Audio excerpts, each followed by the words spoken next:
galakam ko gimit rubayota president in emoni Professor Kithure Kindiki kole ko much konde serikalit kakwaut ki bagegeri lagi much ke grinda nyaut ke bakanya leleta noton ko gender based violence ko ngolali Kindiki en kasitana kai much ko tuyet ak stakeholders kondo china minister in ministry nebo gender noton ko ana chiptumo en kwenut nebo stakeholders alagam ole kai much ko gochi ngatutit nebo gegergele agi much ke takite tutik kata cheba gegeri lagi much ke gimit ngatutik che kipchine check kai much ko sulden yaut choton nebo gender based violence noton ko kanyalilet ak pareta agot ko noton ko mwa Kindiki kole kitwangen ko noton ko style ko lain baraga chebo yaut chebo kanyalilet ak pareta ole mwa kole tokinge serikalit nebo emoni gegeri lagi much kiwang nitana agerib chametab kei nebo kwonyik anak kamatik ak lagok chemengechen.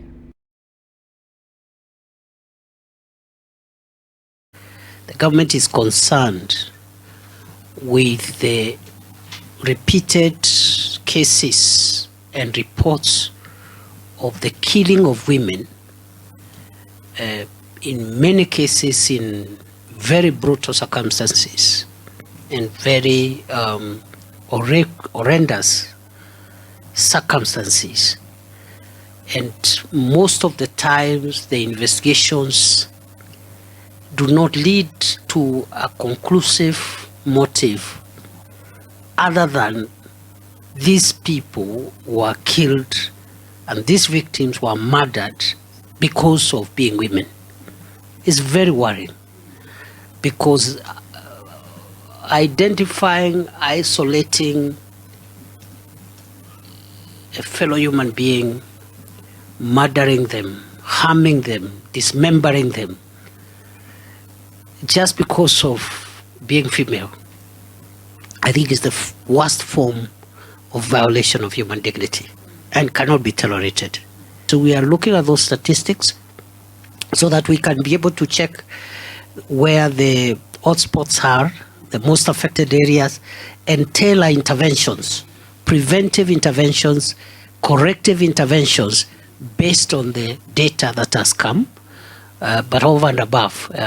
just to assure the people of Kenya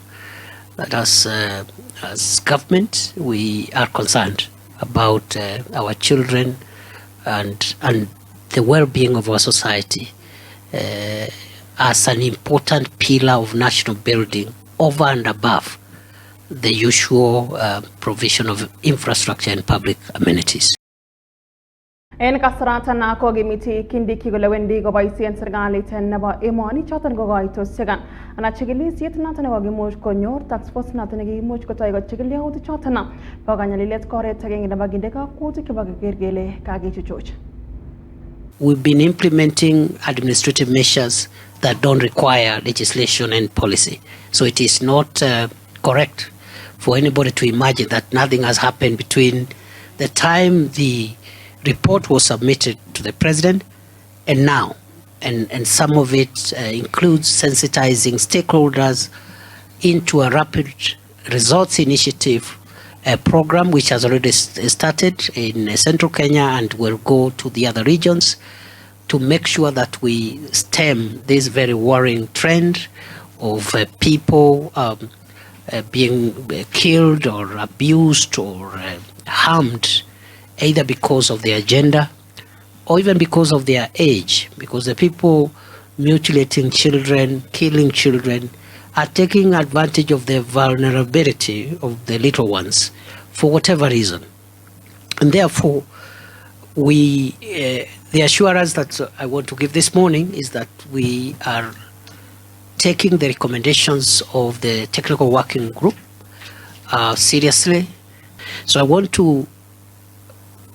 reaffirm the commitment of the government to make sure that we roll back the worrying statistics of gender-based violence and femicide in our country. And that is why the president set up the technical working group, which has done a great job in terms of recommending legislative, policy, and administrative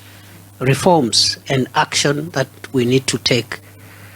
And I want to confirm that that report has already been presented to the president, And the directive of His Excellency the President is that that report be considered as soon as possible in Cabinet. Chitab Kalenjin, Kawagunet, Kenya.